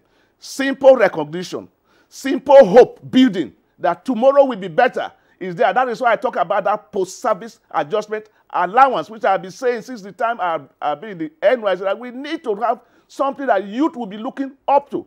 And there is the need for us to also say, look, men, invest heavily on infrastructure, and make sure that employment are there. Keynes says so. He said, look, it is better for you to dig for somebody without a job, to employ him, let him dig the soil and replace it back just to have money. And when you employ them, you tax them. So why is government so much afraid, to adopt the philosophy, the Keynesian philosophy of development? That is what almost every country, whether it's America, has adopted at one time or the other. And we are in the position to do it now. Kingsley, or gentlemen, let me tell you, I'm talking from a position of professionalism. I'm a development expert. I'm sorry to say that I have to. I'm a development expert. I have done all these things. I've done so many studies. My book here, let them even read The Power of Youth. I spent time to work on this thing and say, look, if we do this one, country will, when you are investing in youth, you are not investing because you like them. You are investing in the future of the country so that it will be stable, so that it will be developed, so that, there will be beauty in it. So these are the issues. So there is no contradiction between all we need is between the skill acquisition and what the other national needs. But I'm telling you, if the NYSC is encouraged, when I use the word encouragement, because I knew where the problem was coming from when we tried it first. They said, no, it's against professionalism, it's against the law. We say, no, not the law. This is the national needs now we have identified. We are going to pause them, and it works wonders. Why will it not work? When I see a country that is so much underdeveloped, you are saying there is no job? All right, Dr. Abuja, thanks a lot. I was going to ask Obike to come in here, because we're all making references to what you are presently experiencing as a youth corps member. Now, Dr. Abuja actually, talked about deploying core members to the rural communities for the purposes of eradicating illiteracy. That's ensuring that because of course the bulk of illiteracy in Nigeria are located in those communities. Now, what about your colleagues who are presently serving in those rural communities where we may not have electricity, pipe-borne water, and other facilities? What are you getting from them? Perhaps, you know, some of your friends or colleagues, you know, who are not posted to Abuja. What are they telling you? My friends are posted in the rural areas. The response I get from them, they're not positive. I get negative responses from them. One, they complain about electricity. They complain about roads. They complain about welfare. How can you deploy somebody to a rural area where there's no electricity, there's no good road network, there's no health, nice health center for him, and he's actually serving the country. The government should take care of him if he's going to that area. And he doesn't just go there. He will go there to do his primary assignment, teach people. For example, somebody like me, I've been teaching since 2012 before this new service. Whenever we're on holidays, I just go there to teach people. Now, when I go, I teach. They give me token. They pay me small. You understand? I use this money to take care of myself. I'm not there with my parents. I'm there alone. I'm in an area that I don't know anybody. So when you're taking somebody, deploying somebody to the rural area to teach, yes, they have the charisma to teach. They have what to share. They have what to bring up the kids. The students there. They teach them what they were taught in secondary school and university. But if you can't take care of them, they keep on complaining. That is why most of them, they tell you, I want to go to Abuja, I want to go to Lagos. Where you have all these infrastructures. You understand? But when you take core members to this rural area and you don't provide these basic amenities, you don't provide these necessary stuffs, I bet you can't get a positive response from them. All right. Is it the 1980 you are there? Is it the 1980 you are giving them? We cater for them for the period of 30 days. Let's check it out. 1980 divided by 30 is less than $2. But we use Naira in Nigeria, by the way. And then, just a minute, attitude is also very important. I will give Obinaya the opportunity to come. Attitude is very important. Not all parts of the country have electricity. Not all parts of the country have roads as you have in Abuja. There are rural roads. Even in advanced, if you go to the U.S., there are also rural roads in the U.S. Although there are some areas also that struggle for infrastructure. Now, the experience can be very useful, and you are there for only about a year. Life is perhaps safer and much cheaper to live. I'm wondering, Obinaya, what's your response to what Dr. Abuere was explaining in terms of piggybacking on national needs and then skill acquisition? How do you run the pari passu? And more importantly, who can we get to catalyze all of this? You were talking about the stakeholders meeting earlier. Thank you very much. I think there has to be a synergy of sorts among all of the stakeholders in this country. Now, I have a value chain mindset for things. For instance, if it's agriculture, I like to look at production, I like to look at processing, I like to look at marketing, and I like to look at services. Now, if we have that mindset to work together, then it will be easy to go to the point of policy formulation. He said something very critical. He gathered the young core members, Dr. Abuere, I hope I'm right, and then he did a bottom-up approach. He sought their own position. Even in your home, you get to hear, look at what Obike is saying, and I fear for him. I served in 1991. At some point, we were taking water from the well. The rat will fall into the well, and we'll remove it, and after 4 days, the smell will go, and then we'll continue cooking with it. Talking about attitude and sense of patriotism. A lot of core members are paying huge sacrifice. Now, some of them are even dying in the course of this. Now, it's so unfortunate, but it comes with it. Nobody has promised you that it will be El Dorado, you know, but there must be some point we meet them midway.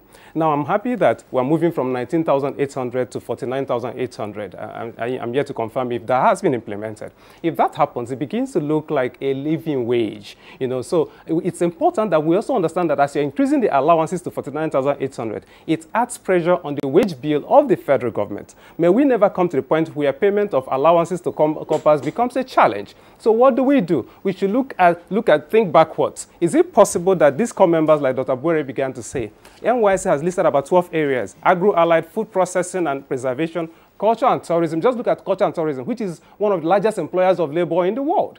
And when I was talking about, doctor, when I was talking about NYSC taking over 70% of the allocation to Federal Ministry of Youth, I was actually singing from the same hymn book with you. By the time you pay allowances to the core members, you pay for 3 weeks in camp, 21 days, and then skill acquisition happens for 10 days in camp. Now, all of that investment by NYSC, you hardly have enough money for salaries and training and other things for even the staff of NYSC. So we're singing from the same hymn book. Now, you're talking about cosmetology, information and communication technology, construction, environment, beautification, power and energy, education, and so on. As simple as renewable energy. These young people are so creative. It will shock you what they can do. E-commerce, even online businesses. Some people, the problem with Nigeria is that we don't sit down to learn enough. As simple as forex trading. A lot of things are going on online. These young people are doing stuff. Unfortunately, some of them were not guided, and many of them did like the MMM and some other things, and they lost money. But it's good. You get to burn your finger and then you know, listen. NYSC people didn't put a couple of people, young people. It's not only them, even Nigerians got involved. But what does that tell you? Nigerians have a very entrepreneurial spirit, and we need to latch in on that. Sit with Nigerians and pick their brains. It will amaze you. There's a book I would recommend to these young people. Go read Outliers, the 10,000 Hours Principle. Now, I do not particularly agree that you learn something and then you sit back until you come out from camp. Go read Outliers, the 10,000 hours. Anything you want to be an expert in, do it for 10,000 hours. That's why Kingsley can, without looking at the book, talk of extempo. Even if Kirian does not have a script, he can be talking for the next hour. He's been doing it. An old woman does not grow old in the dance. She knows how to dance. And like the Yorubas will tell you, it's only a child that raises her hand or his hand that you carry. We need to look at personal development. How many of these young people have sat down with pen and paper? Government will not do everything for you. Government didn't do everything for me. I retired at 36 from salary payment. And as I speak to you today, I consult for the same companies I retired from. I have worked in the insurance industry. I was an insurance agent. So but let me just tie it up here because I wrote down a few things. Central Bank of Nigeria, Bank of Industry, Bank of Agriculture. I'm going to be very bold and blunt on this on air and say this, and I've said it on air before. You have 220 billion MSME Development Fund. You have the Youth Entrepreneurship Development Program. You have the SMEARS. You have the agri-related things. You have the SMEAR down with some of the things they have introduced. Sir, I need to sit down with our people. And if we need to pay them a visit, let's go pay them a visit. What is the extent of implementation of all of these programs and you say you've allocated? I saw some complaints online. The young people said that some of the things they were told they will get from some of these agencies, I don't want to mention names again, they have not gotten. You spent over 800,000 to train them on a particular scheme. Now advance the money so they begin to practice what you've taught them. Yes, now, but where that does not happen, let me say something. Friends and family. You can raise money from friends and family. But the white man didn't do us a service. We were supposed to be taught academic knowledge, administrative knowledge, which is why you can hear me speak English. The last one the colonial masters did not teach us is financial intelligence. Young people should go do their own whether online or personal development, read up books, and then can practice. Thank you very much indeed. From all indications, a lot needs to be done, to see how we can really maximize the gains of NYSC, which is a very interesting scheme introduced into this country. More Nigerians are reacting to this conversation by sending in messages through tweets. Kingsley, I have this one from Fetos Kimboewa.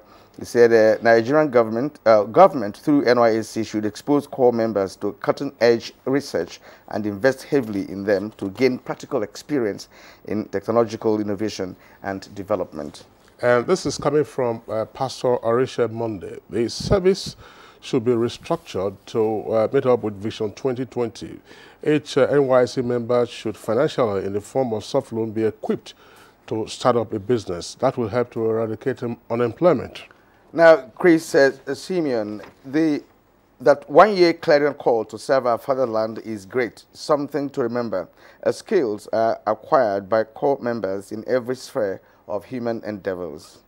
And Akins Dada, an experience of exposure and on-the-job training that has helped my work-life stint and chances at one point or the other. That's the NYSC. It was 16 years ago. Gratitude to those who made it possible, especially the federal government of Nigeria. Now, Chukwudi Ugoji, I hope I understand what he's trying to put across here. NYSC posting youth to education system where they are owing them salary for months. How can that help? I think it is not the state governments that will pay the NYSC. I mean, they can supplement that. It is the payment will come from the NYSC itself, not from not that's from the state where the they states. serve. Yeah, the states can. But should there be contribution from states? Well, of course they can. They can contribute. You know, although they are notorious for owing salaries. Yes. Okay. All right. Uchenna Jesse Ihe Kwaba. Nigerian government should create an enabling environment for ex-corps members, especially the unemployed corps members, maybe to pay them stipends every month, pending where they will get a job. You already have the Empower program. Yes. So you apply for that and get into it. Now, Miracle OBT, why is that after serving, most industries and companies we are posted to don't retain us? Is it that we are not good, but after 2 years, go back to that industry, they will ask you for 5 or 6 years experience. Where are we supposed to gather the experience? Francis Obi, I was posted to a European construction firm that handled a large irrigation scheme. It exposed me to be a professional in that field. Okay, now, Bello or Madudu Aminu, let government increase their allowance, and then you will see the seriousness in those who really want to learn or did skill acquisition program for corpers. Gentlemen and ladies, that's the most we can take. One issue that we touched on briefly at the beginning, I just want to ask the club members, very briefly, because we're pressed for time now. Do you still have community development program as part of the NYSC? What are you doing in the course of your CD? I'm doing SDGs, Sustainable Development Growth. What aspect of it? I'm in advocacy. Okay. Yes. Obike? I'm into the FCT Marshall Band. You know, we go to Kubo every Thursday, you know, to drum and practice for our personal parade and for any other national service program that they may require, you know, FCT Marshall Band to come over. All right. Kirian, just before we go, I think it's important for us to pay compliment to a gentleman who was a technocrat, a bureaucrat. He was said to be one of the brains behind the conceptualization of the NYSC. He passed away recently, Professor Adebayo Adedeji. Okay. He worked under General Yakubu Gowon. Of course, they proposed the idea, and General Yakubu Gowon, as head of state at the time, bought into it. Indeed, it's a tribute ceremony in Lagos recently. General Yakubu Gowon was personally present. All right. Thank you. And at this point, ladies and gentlemen, it's been a worthwhile conversation on this very interesting issue. And I'd like to, at this point, appreciate Dr. John Abuere, former director NYSC and now chairman, Center for Child Care and Youth Development. Thank you, sir, for coming. And also Obinna Uruaba, entrepreneur and personal development trainer. Thank you indeed for your incisive contribution this morning. And then the two core members that graced the conversation this morning, I'd like to first of all thank Jessica Uche, is a core member, and Ubika Stanley Kelichukwu. Thank you all for being part of our show this morning. Kinsley? Thank you. All right, sir. So that does it for our conversation segment. Let's go over now to sports.